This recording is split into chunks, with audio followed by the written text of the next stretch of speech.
Hello friends! We're going to see if I can manage to not mangle the pronunciations. You're not getting my face because I feel weird about faces. We're starting from 94%, so just at the very beginning of the Viceroy Ceremony. Second bit. Gianno's already been sworn in. Clearfer walked to the main door of the hall. Varro and Xerafin in full imperial panoply stood there.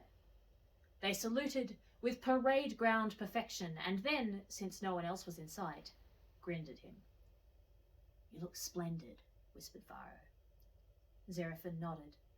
Clearfer was astonished to realize the young man had tears in his eyes. "What is it?" he asked softly. Xerafin swallowed hard. "My mother is from the Isolates, sir," he said. "I never thought to see someone wear islander finery for such a high court occasion." That nearly made Clearfer start to weep himself. He broke convention sufficiently to take the young man's arms and perform the islander greeting. "Thank you, Xerafin, for saying that. I never thought when I joined the service that I would ever be able to claim my culture this way." "You make the world proud," said Varro, and saluted again. "Shall we open the door, sir?" "Quietly," said Clearfer, when he felt he was ready. "I will stand here until Gianno gives the signal." He hoped Gianno was not standing there waiting for him. He couldn't hear anything like a speech, and, thinking about it, realized he had not heard anything at all since he had left the hall. He discovered the reason for this as soon as Xerafin and Varro opened the two leaves of the door for him. Clearfer stood just at the threshold, awaiting his invitation. Gianno was walking up and down the hall, snaking around each table, his feet snapping on the floor, the only sound. He was holding what looked like a carved ebony stick in the air, silently displaying it to each group of people. As he turned around one of the last tables, Clearfer saw the stick clearly. It was ebony, and was very intricately, if simply, carved, in smooth bands of wood curving in spirals around a hollow core. As soon as he realized what he was looking at, he knew what it was, though he had only seen representations of it before. It was a gnarly staff. There would be 12 spirals, one for each of the original ships of the Wayfinders who had crossed the wide seas to come to the Vangavayeve. The gnarly staff was the symbol of the families who traced their lineage back to those ships.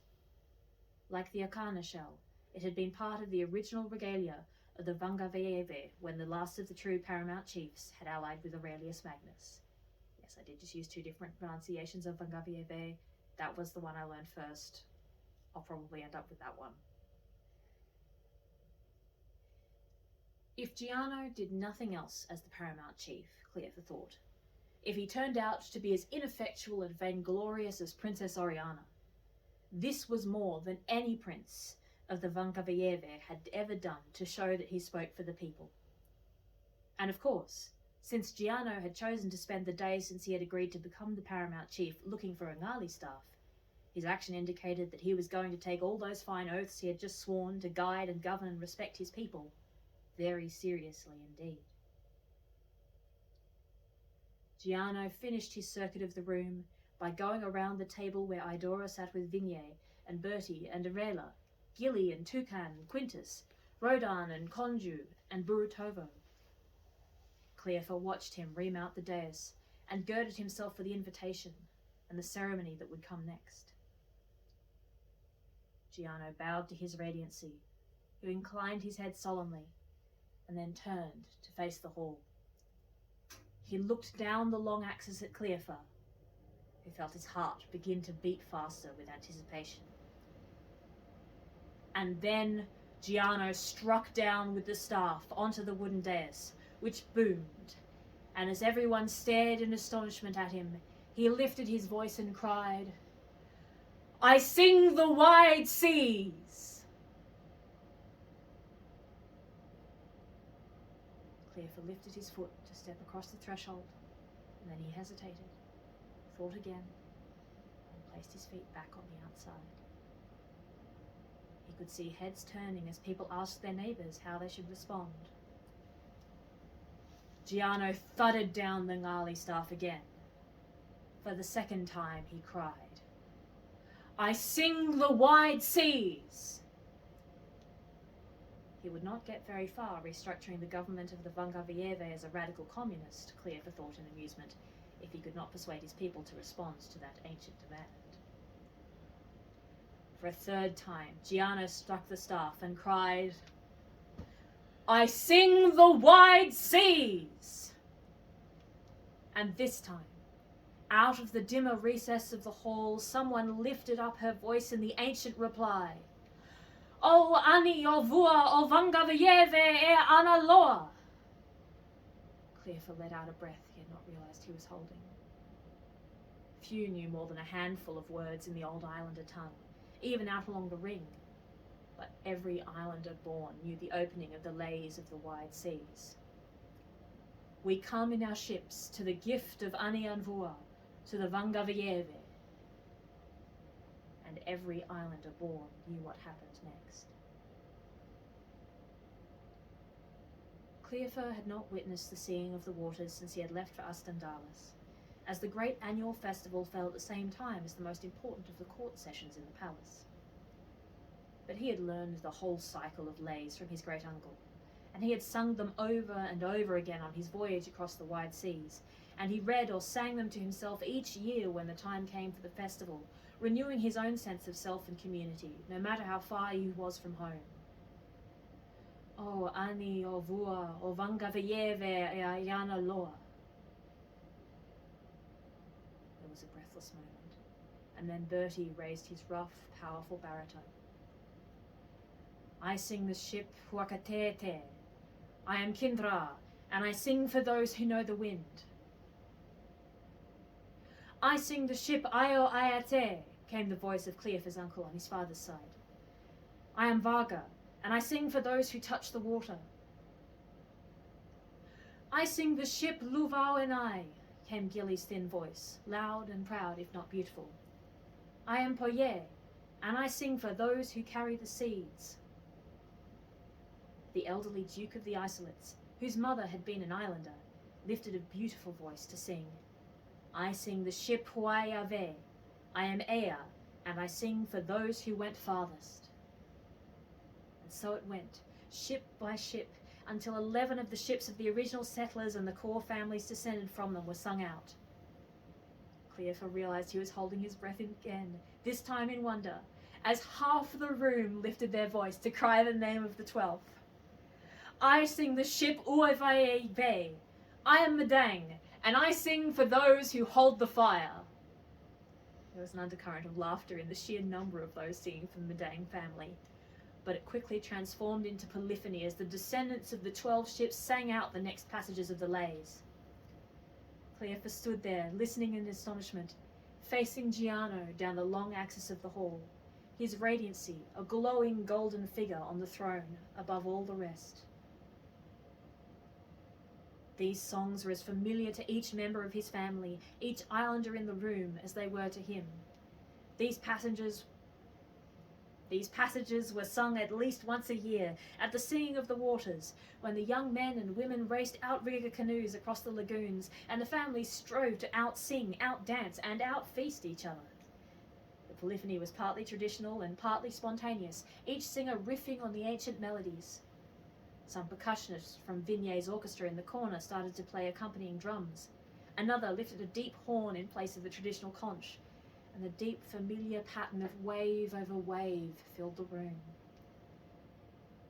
Burutovo had told Cleofa stories of the great sea-going ships setting out to see what was behind the sunrise. They had come, so said the lays, from a land no longer to be found, which had lain between the Isolates and Ambaloyo. Some stories said they had sailed from another world altogether to find the wide seas of Zuniv. Others that the land had fallen in some cataclysm, forgotten long before the coming of the Empire and its scribes. Wherever exactly they had first come from, they had brought with them their wealth in knowledge and adventure, and sought new islands and new homes, singing the songs of their people all the way. They had crossed first to the north, and then turned back at Nijan across the southern ocean, to find at last the Vangavieve. Cleophas half recognised a number of voices, and knew that some of his cousins had left the parts of Uvaeve to show up for thinner representations of the other ships. He stood there, listening to the tale of the crossing, listening to the catalogue of the families and the names of their dancers. Giano took up the part of the Martha, singing each bridge between the lays before the audience become participants sang the fuller narrative. Giano sang, "Over the wide seas we sailed, learning the ways of the winds, speaking to the waves, learning the ways of the birds, speaking to the sky, learning the ways of the islands, speaking to the land." And someone, it might be Uncle Haido or Aunt Malania, lead singers at the opera, or it might be someone with an untrained but enthusiastic voice, or it might be some cousin or friend or minor aristocrat of Princess Oriana's court who had never before declared his knowledge of the lays, would respond with the name of the islands or the winds or the waves that the wayfinders had found, and others in the room in trios or quartets or great floor-shaking masses would sing forth the replies. "Over the wide seas we sailed, aye, in our ships which we built with our own hands. Over the wide seas we sailed. The names of our ships are our families. The names of our families hold our ships. We sing the Ayo Ayate, fair as the leaping dolphin. We the Vaga, we who touch the water. By our hands in the water, we feel the shape of the water. We know the ways of the water. Over the wide seas we sailed, aye, in our ships which we built with our own hands. Over the wide seas we sailed. Learning the ways of the winds, aye, we sing the name of the winds of the wide seas, the winds that come in the morning. Eta, the wind of the morning sun, out of the east she called us. We the Kindra, we who know the wind, by the shape of the invisible, we learn the shape of the unknown. We know the ways of the winds, aye, we sing forth the way to the morning and evening, learning the ways of the winds." And so the song went, voice over voice, wave over wave. Cleophas stood listening, half vocalizing the words, half hearing his Brutovo's voice, gruff but true, singing the lays over and over again, some days not saying anything else but the lays, until Cleophas went to sleep with the songs of his ancestors in his ears and woke to the songs of the islands they had come to know so deeply. And still his Buru had sung the lays over and over again, until Cleophas was able to reply to any question suddenly thrown at him with a line or a passage or a phrase from the cycle of songs. He stood there, at the threshold of the hall, at the edge of his community, feeling the song rise up out of the deep core of his being.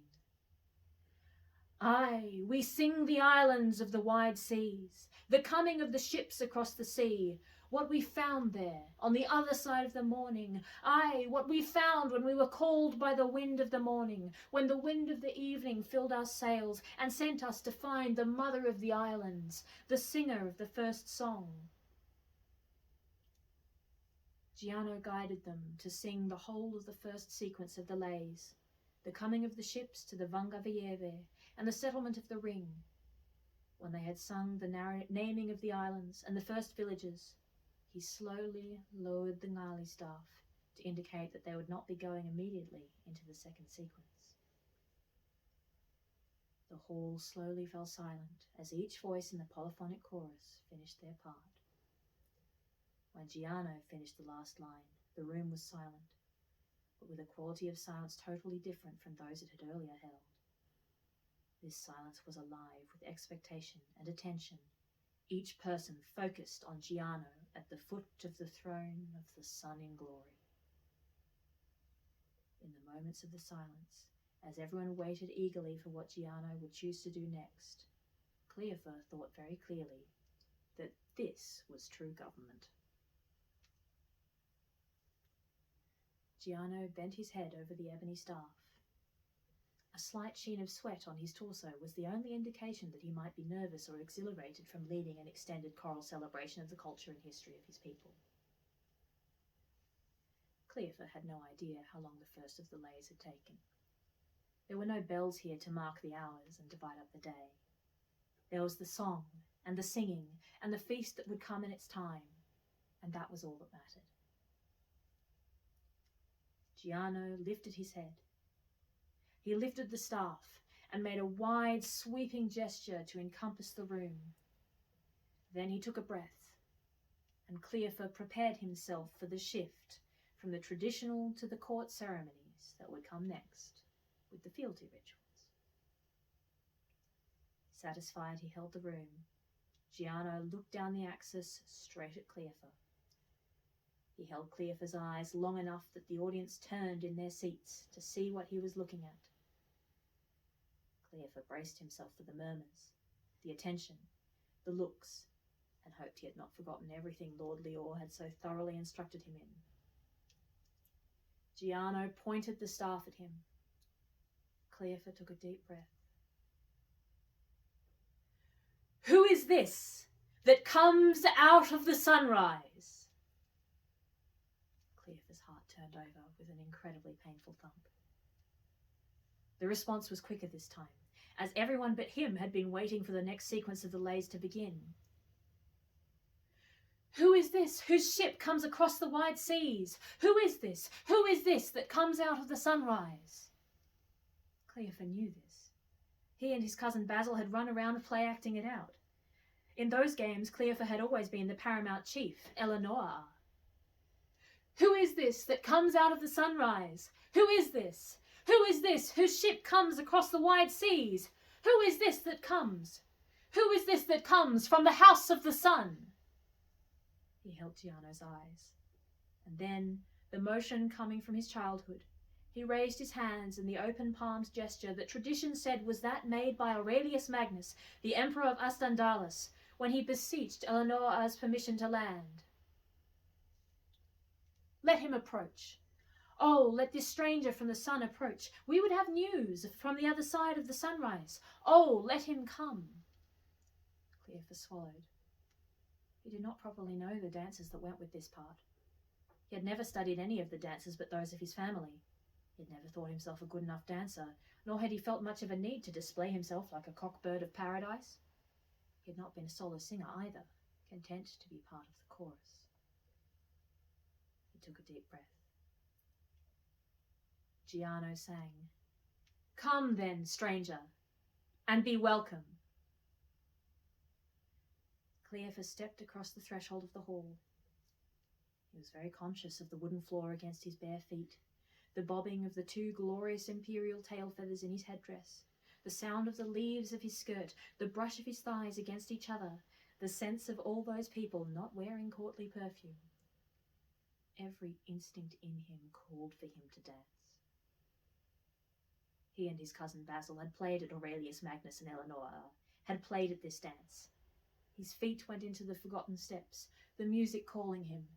When he would have faltered, unsure of how next to move, he found a sequence from the fire dance starting, and so he danced from island to island across the room, the choral questioning rising up around him like a cloud of butterflies. "Who is this that comes out of the sunrise? Who is this whose ship comes across the wide seas? Who is this? Who is this that comes? Who is this that comes out of the sunrise?" Cleophas followed the route taken first by Princess Oriana and then by Giano. They had come with silent witness. He came with a cloud of song. At the foot of the stairs, he bowed over his hands to Giano, who in this moment represented the government. Giano made the gesture of welcome. Cleophas climbed the stairs and stood before him as his equal, as Aurelius Magnus had stood before Eleanor. The questions and their answers were traditional, sung sometimes by Giano alone, sometimes by the whole chorus, or any part thereof that felt like participating. "Who is this that comes out of the sunrise?" Cleophas could not remember the last time he had sung in public. He hoped he would not disgrace his family. "I come in the name of the sun." "Aye, he claims the name of the sun. And why have you come?" "I come seeking those who know their way." "Aye, he has heard of our songs. You have come yourself from the sunrise. Why do you need our songs? What way have you lost that we know?" Cleophas found he did know the right gestures. He was making them half unconsciously, like rigging his boat, the little tuitanata. They came so long as he did not think about them. I wish to know ways that I do not myself know. Aye, he comes with true questions. Where shall we guide him? What song does he know? What does he bring? His voice nearly broke as he sang the words that Aurelius Magnus had sung. I bring the wide world. Aye, we know the wide seas. I bring good laws. Aye, we know the ways of the sea and the sky. I bring new songs. Aye, our songs are the songs of the mother of music. I bring a new fire. His voice did break on that line. Giano waited. The whole room waited, while he swallowed down what were almost tears until his jaw firmed and he was able once more to form words. He sang the line again. I bring a new fire. Ah, came the softer response to his words. He offers a new fire. Clearfield waited while the chorus repeated and passed out the offerings of Aurelius Magnus to the Vangavieve, and eventually decided they were good. He realized at one point that he was clenching his teeth in dread that the chorus would decide against him. Was that the power of the music, he wondered, or the fact that everyone singing knew that the questions were more than traditional? That on this occasion, as perhaps never so explicitly in all the years this exchange was performed in the singing of the waters, this was a true renewal of the vows between Vangavieve and the emperor.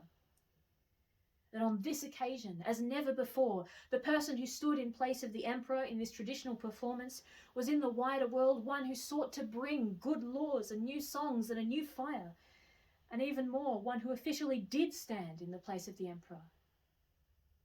He was the hands of the emperor. This was his family asking him these questions. Finally, the chorus decided that they wished to know more of the one offering these things to them. They sang their questions of identity again, this time not the general, who is this out of the sunrise, but who are you? What is your name? In whose name do you come? What is your island? In whose ship did you come? What are your dances? In whose steps did you learn? The song went on, spiraling up and down, call and response like in the Kotua challenges at the end of the sugarcane harvest, like the challenges from boat to boat in the festivals, like the songs that once have been sung from ship to ship on sunny days, or to keep heart in storms across the wide seas. And finally it spiraled down again to one voice, to Giano lifting the staff and singing, "What is your name?"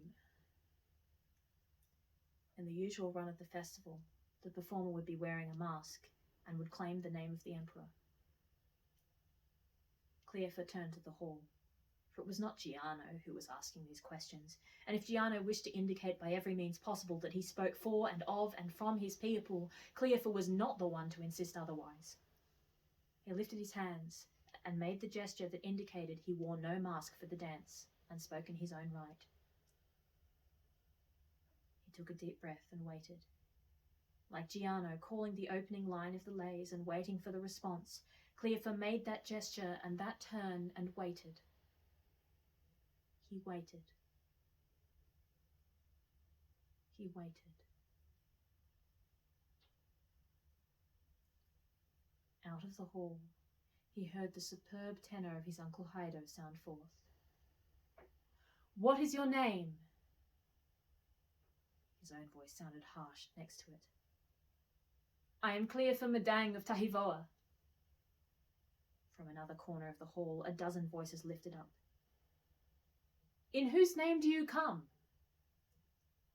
"I come in the name of the emperor over the sea." Aunt Melania asked the next. "What is your island?" "My island is Loa Loa." He did not recognize the next voice, a deep bass. "In whose ship did you come?" Clearfield took a breath. He had crossed the wide seas in every possible form of transportation. Only one was significant. I came in a ship of my own hands building. It was customary to go on to the next question, but it was a far older custom to ask the name of a ship when someone claimed to have built one according to the ancient tradition. He did not know the voice that rang out, a loud and pure alto. What is the name of your ship? The name of my ship is Tuitanata. He was so glad that Cora had found it still moored where he had left it behind the warehouses and had decided to restore it. Standing there with the lays filling the air like a thunderstorm around him, he could not imagine how he could ever have simply walked away from it. Aye, the name of his ship is the Tuitanata, the song of the home fire, the song of the home fire. Ah, the name of his ship is the Tuitanata. He is Mudang. He is one who holds the fire. Does he hold the fire? The spontaneous chorus stabbed him. His hand lifted involuntarily to the Efetana necklace. Giano, who was standing now beside him, looked at his hand at the movement. His eyes widened slightly as he took in the necklaces Cleofa wore. The Efani, the Efevoa, and the Efetana. 3 necklaces of the greatest significance. What are your dances?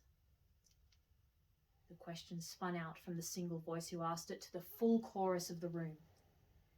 Cleofa waited, knowing he was shaking, and the chorus narrowed and narrowed again, and finally returned to the first single voice.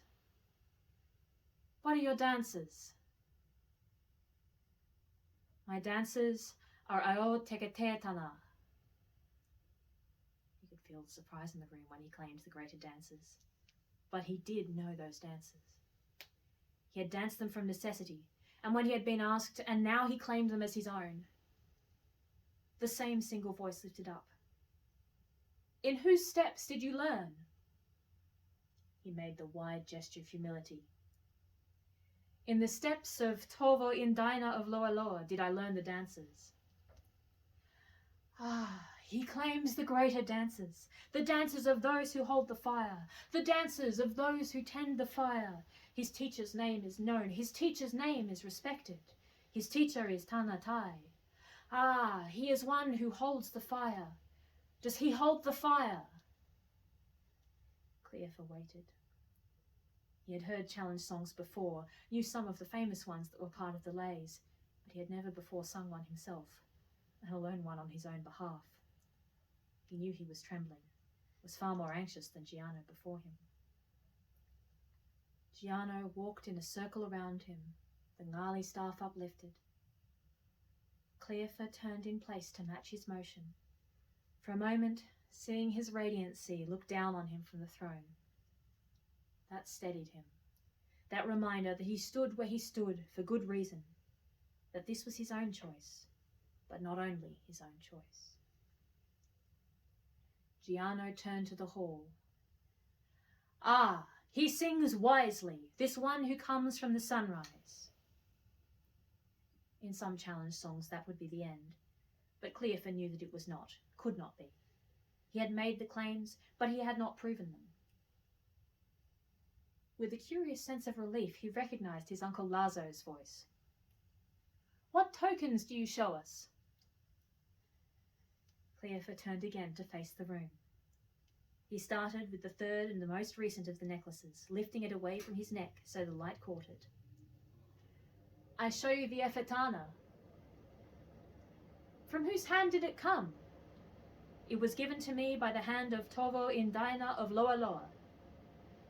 Ah, he bears the Efetana. He has danced Ao Teketetana.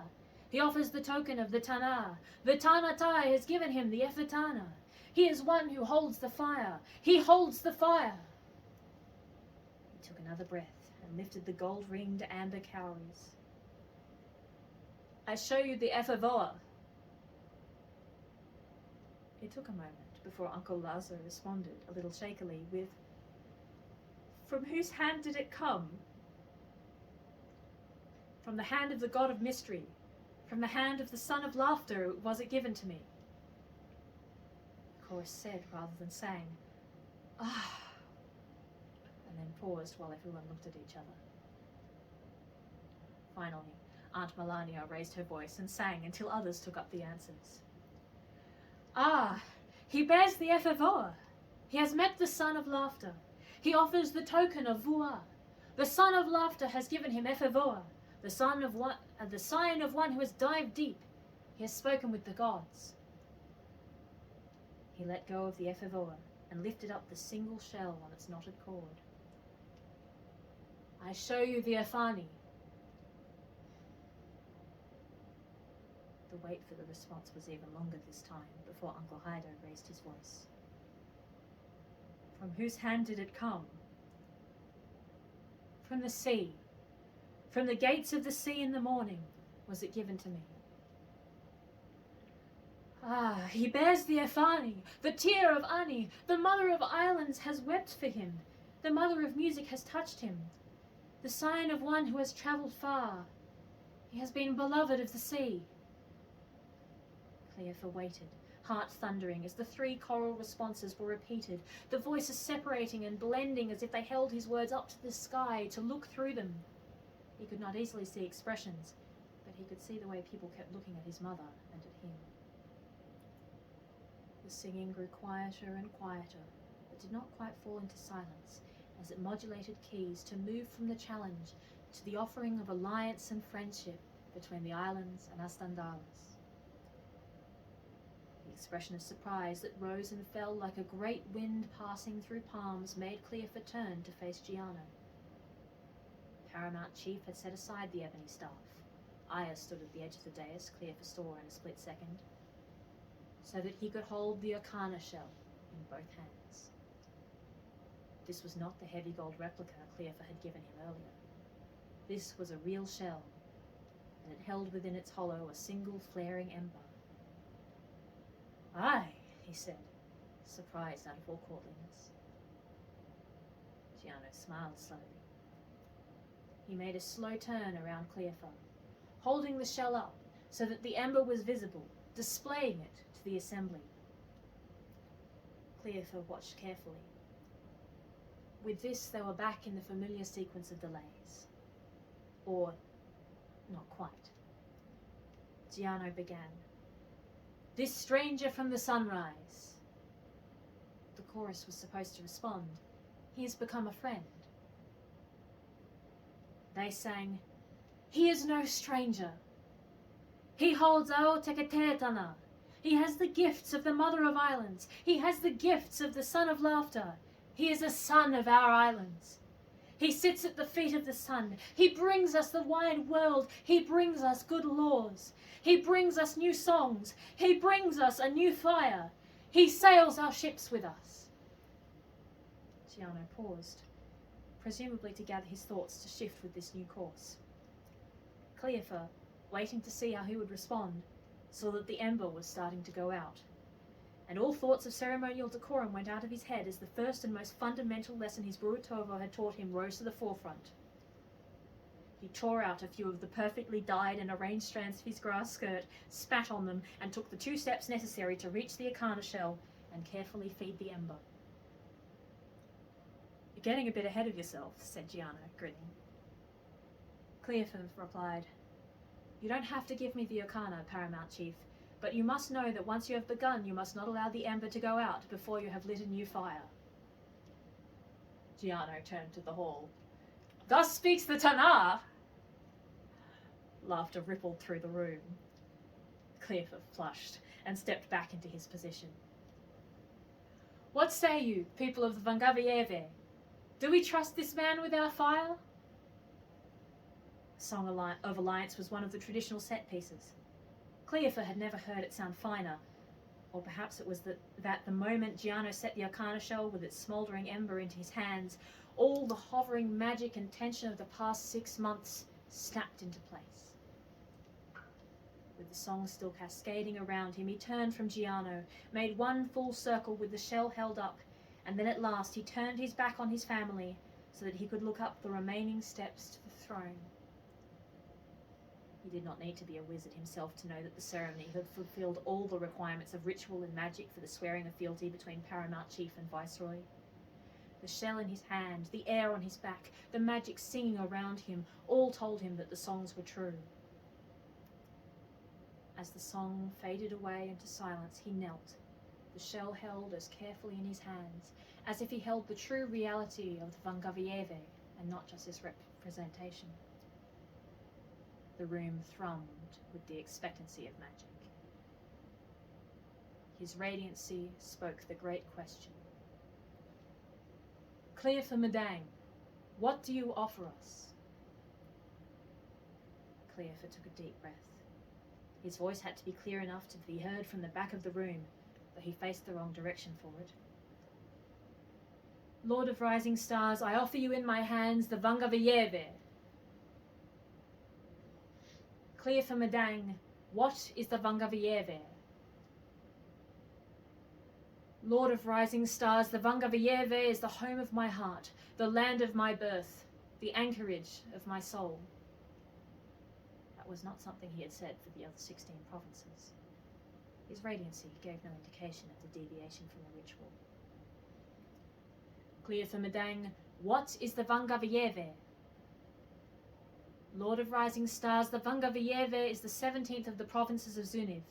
You have given me this province with the other provinces to keep and to guard, to govern and to love. Clear for Madang, arise. Clearfor rose. Someone far away was ringing chimes, high-pitched and tuneful. Clearfor's eyes were focused on his radiancy's face, on his radiancy's brilliant gold eyes. There was no danger, he knew, not today, not with the magic in him, around him, behind him, before him. They had gone through this ceremony. He knew what he was supposed to do. No one had ever stepped above the lower dais. Clear for Madang, approach. He obeyed. He walked the 5 paces to the bottom of the 3 steps, leading to the upper dais on which the throne was placed. He paused a moment while the chimes shimmered and someone started a trumpet fanfare. Clear for Madang, draw near. Clearfor climbed up the 3 steps and sank down to his knees at the foot of the throne. There was a complete silence now in the hall. The horns silent, the chimes silent, everything silent but for the pattering of Clearfor's pulse and the sound of his radiancy's steady breathing. His radiancy looked straight in his eyes. Clear for Madang, offer us your hands. Clearfor was far from fear, far from the taboos. His gaze was held in golden brilliance. He reached forward, up, and around his trembling hands closed the beautiful long fingers of his beloved lord. Clear for Madang, we name you our Viceroy of Zuniv. He heard the words. They were imprinted, he was sure, on his heart. Nothing had ever been so real as the words, except for the hands clasping his. His radiancy's hands were warm and dry. It was something else that was burning, pouring in a huge rush through him and into him and from him. Fire in his eyes and in his hands and in his heart. And through it all, behind it all, in it all, love and amusement and trust and the singing of a soul crying out an affirmation to the gods. In his heart, echoing, love, amusement, trust. He felt the world standing around him in his radiancy's mind, felt the magic of a world turned to listen to its master's voice, accepting his magic blind self as worthy regent. He felt himself in his radiancy's regard, the one solid rock in a tumultuous sea of responsibilities. The rock, vivid, strong, certain, sure. Beloved, came the assurance. Good humour running as a burbling current always through their interactions, the small interactions of friendship that took loyalty of vassal to lord and lord to vassal to some height beyond them as song was beyond speech. And in and around and through the golden splendour of the sun on earth, the hope that had been lost for so long now coming to fruition, the hope of the inner man, whose name was even so still shielded from him, that he might at last come out from behind that brilliant facade. Or no, it was no facade, it was no mask. He was the radiancy, and he was the inner man, and dislocation between the two was so sharp and so wrong that Cleophas turned his hands so that instead of his being clasped by his radiancies, his were on the outside. His radiancy caught the arcana shell. Cleophas gripped hard, as if through force he could create telepathy. I will not fail you. He spoke the words aloud. He was not a wizard or a wild mage, though his heart was open as a shell on the beach. His radiancy smiled. The sun rose in Cleophas' eyes, but they were strong enough. After a small silence, his radiancy spoke very quietly. Are you ready to go on? Cleophas considered, then nodded. Without removing his hands or his eyes from his radiancy lifted his voice.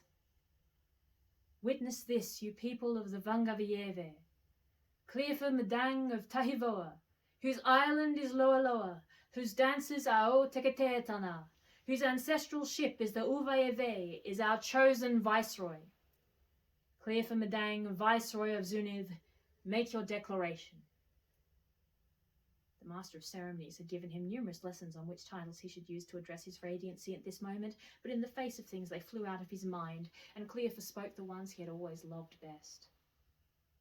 Lord of rising stars, sun on earth, last emperor of Astandalis, Lord of Zuniv, I, Cleophas Medang of Tahivor of the Vangavieve, do swear upon my soul and my heart and my life that I will keep this world of yours safe while you are absent, and return it hail to you when you are come home. His radiancy released his gaze so he could look over Cleophas' head to the crowd gathered beyond. People of the Vangavieve, you are His Excellency's chosen witnesses. Witness this, his oath. On his soul and his heart and his life, he will protect and cherish this world of Zuniv for you and for us. The tinkling chimes were starting again, very softly, as soft as the burbling humour running through the magic in their still clasped hands. And down in the hall, Cleophas' mother started to sing the song of homecoming. Cleophas knelt where he was, the tears streaming down his face, his hands in his radiancies, the ember flaring softly in the shell cupped between them. Idora had been called the finest soprano in the ring. The last time she had sung in public had been when Cleophas left for Astandalis, and she had sung the Lament of Ani. He crouched there at the feet of the sun on earth, as the great song of joy filled the hall. Oh, he returns! Over the sea I see the sail. Oh, he returns! My son who left for the morning. My son who left to see the other side of the morning. My son who left. His mother's voice was true and glorious as ever. He had heard her sing before his radiancy, in intimate chamber pieces, old folk songs, a few of the court pieces that had made their way to the Vangavieve. He could not turn. He knelt there, his hands trembling in his radiancies, as her voice soared up. The sail comes over the horizon. The ship that went to find the other side of the sky. The ship that sailed to the country of the sun. Oh, he returns. Over the sea I see the sail. Oh, my son returns. If the lament was considered the first song, the Tui Na, the song of homecoming, was the one that had taught the people of the wide seas the gift of community. Vua, the god of mystery, raised up the first of the islands to show to Ani that her son Vonua was not lost in the underworld. And there, on the most beautiful threshold between one world and another, between the sea and the land and the sky, she had sung first the lament, and then the Tui Na. My son who left for the morning. My son who left to see the other side of the morning. My son who left. Oh, he returns. And with each recurring passage it was said, Ani in her joy had called up the islands to give him places to rest on his way home. At the end of the song, his radiancy squeezed Cleophas' hands gently. Cleophas looked up and met the lion eyes through blurry vision. All he could see was golden shadow and the pale hangings behind his Radiancy's head, white and black and gold, the colours of Astandalis. In their hands, the ember in the shell of the Vangaviyeve, the ember of the sacred fire that must not be permitted to go out before a new fire was lit. Cleophas took a deep breath. He slid his hands back around his Radiancies so that he now cupped the shell. Very carefully, he lifted himself back to his feet and backed down the stairs. At the bottom of the upper dais, he bowed over the shell, and at his Radiancy's nod turned to face the hall again. Giano stood to one side of the stairs down to the floor. The room was dim in its lower reaches, still striped with gold and orange and pink where the windows let in the sunset. The air was replete with wonder and admiration, and, he dared think, approval. He walked slowly and ceremoniously to the top of the stairs. Pardon the noise in the background. He could feel the tears drying on his face. This was his family. They all knew exactly how important that song was. And this was the Vangaviyeve. It was the court-trained part of him that thought that showing such deep emotion was improper. Islander culture did not think it shameful to show strong emotions. It was, in fact, considered the mark of a strong soul, one to be admired when beauty or love or grief could call forth such powerful response. The hall was as electric and alive with attention as it had been for Giano. It was a very odd feeling to be its focus. Cleophas was not certain he would have relished it if he had not known and loved so many of those thus attentive. As it was, he had consciously to decide to step forward, to speak forth, and not return to his usual position beside the throne, the silent and impersonal hands of the Emperor. He had not prepared a speech. There had always been the opportunity for one, but he had thought he would be standing between Princess Oriana and his Radiancy, the audience very much spectators beyond her, their numbers perhaps greatly swelled by his family, but not this. They were not merely spectators now, the people in the room.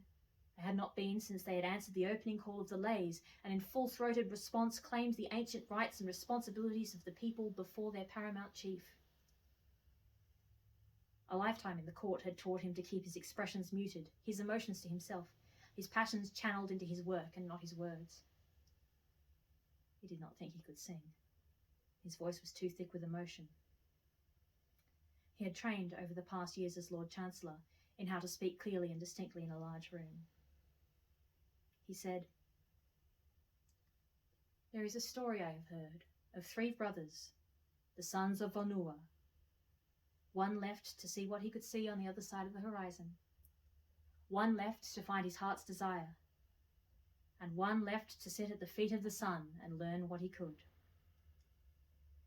The words were those that had been spoken to him by the seller of shells of Lesuia, who might have been Vua, according to his great-uncle, and according to the old stories of the god of mysteries, who was something of a trickster. They fell into the hall as sparks falling from a fire down to the sand. He held the shell up with its ember flaring in the dimming hall. He turned from side to side, following the pattern Giano had set, and finished where he could look from his Radiancy to his family. "I went to sit at the feet of the sun." "Ah," came a soft whisper from many voices. "I went to sit at the feet of the sun," he repeated. "I went to learn what I might learn, and from the house of the sun I have brought home the fire." He stepped carefully down the stairs. He walked to the table where his immediate family sat. Vignier was staring at him.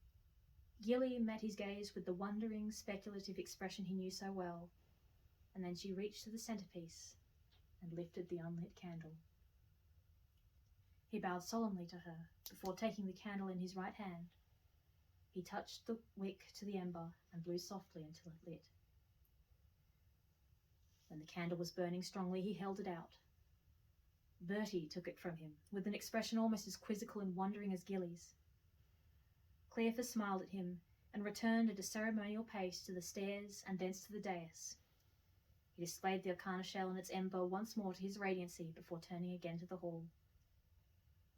He saw first that Bertie had extended the candle to the next table over, and Quintus had used it to light theirs, and was even now reaching out to the table next over from him.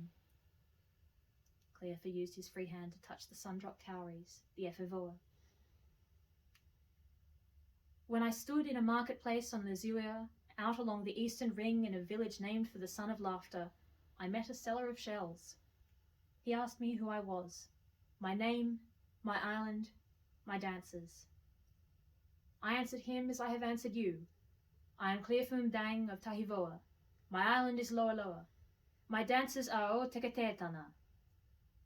He spoke next of the three brothers, the sons of Vanua. He focused intently on the room, the soft movements and sounds as lit candle reached to unlit in a wave of wavering light. I thought of myself, of my cousins Basil and Demeter, who were as close as brothers to me, and to some of you. Demeter went to see what he could see, and perished looking for a land where no other human had ever walked before him. Basil went to find his heart's desire, and I do not know what became of him and his beloved wife in the years since the fall of Astandalis. And I went to sit at the feet of the sun, that I might bring home the fire. The lit candles rippled. The pinpoints of light spread into a galaxy, as if Cleophas looked down from the high dais of the throne room of the Palace of Stars over the sea of stars set into the jewelled floor. From the sky ships across the wide seas, the archipelagos were scattered too wide to see all at once, but he held them in his mind, in the pattern of the fire dance, in the maps intrepid cartographers had drawn, and he thought that perhaps to the sun and the moon looking down, the islands of the world looked like the tables in the hall before him. The one who gave me these shells, the ephavoa, whom my great-uncle the Tanatai named the son of laughter and the god of mysteries. He asked me what fire it was I would bring home. He held up the arcana shell again, the ember still flaring in its little nest of damp pandanus leaves. I told him I would bring home the hearth fire of a new life for the world. There was a murmur of response to that from the people watching him, from his family and his friends, who were the only ones whose opinions of himself he truly cared about. It will not perhaps seem very new to you in the way that this ember, this shell, does not seem new to you. And yet, he looked at the shell in his hands, the shell the colour of his hands, light and fragile and so much more beautiful than the heavy gold replica Princess Oriana had given him. And yet, this shell is the new iteration of an ancient custom long since fallen into disuse. Princess Oriana presented the sun on earth through me in my role as his hands with the gold replica of the arcana shell that has been used as the Astandalan symbol of the wide seas and the Vangavayeve. Through me, the sun on earth returned the gold arcana to Giano as the new paramount chief, as a symbol of the authority which is being granted to him. He took a deep breath. I stand before you now not only the hands of the Emperor, but as the Viceroy of Zunith. In the swearing of fealty, the paramount chief called forth the singing of the waters and presented me with the symbol of the Vangavayeve as he understands it, this arcana shell, and the ember that was lit from a fire that has been burning since our ancestors came out of the sunrise to find the home of music and the mother of islands. Cleophas displayed the shell. He could see the faces now, in the candlelight, all the intent, wondering, and yes, approving faces of his family. In the stories, the fire of civilization, the laws and the lays, was brought by the son of Vanua from the house of the sun. It is the property of a fire, that it can light another fire without itself being diminished. From fire to fire, from ship to ship, from family to family, the flame of the sun has been tended and guarded by each Tana, each one who tends the fire, until it comes to me, in the shell that was used to represent the alliance of Eleanor, the last of our paramount chiefs, with Aurelius Magnus, the first of our emperors. And so I return it to you, this fire that is the fire you know, but which has passed from your hands to those of our new paramount chief, and from his to mine, and mine to the last emperors, and from the last emperor to me, and from me once more back to you. Cleophas gestured ritually at the lit candles filling the hall below him. I am Cleophas Mdang of Tahivoa. My island is Loa Loa. My dancers are O Tetek. I swear, I'm almost done with this thing and I get it wrong once. My dances are ao tekatetana. When I went to sit at the feet of the sun, he gestured at his radiancy, I took with me the songs and the dances of my family, my people, my home.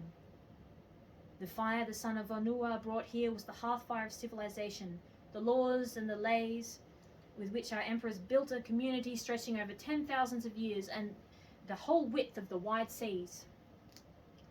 I took our fire back to the house of the sun. I found the house cold, its hearthfire nearly extinguished. I have built a new fire on the embers of the old. It may not seem altogether different to you, as I do not seem altogether different to you. I am the one who left. Come home again, with long stories of the sea to share with you. So the fire that I bring home is familiar, but like the light that shines now through this hall, it has travelled far and been shaped by many hands and many needs and lit many other hearths along the way. He glanced down at the table where his mother sat, and his burutovo beside her. His mother met his glance, her eyes brilliant with tears, but her face brilliant with pride. His great-uncle was grinning. Theodore could not think why at first, and then he recalled the very ancient and little practiced way that one was supposed to conclude the high ceremony of lighting new hearth-fire.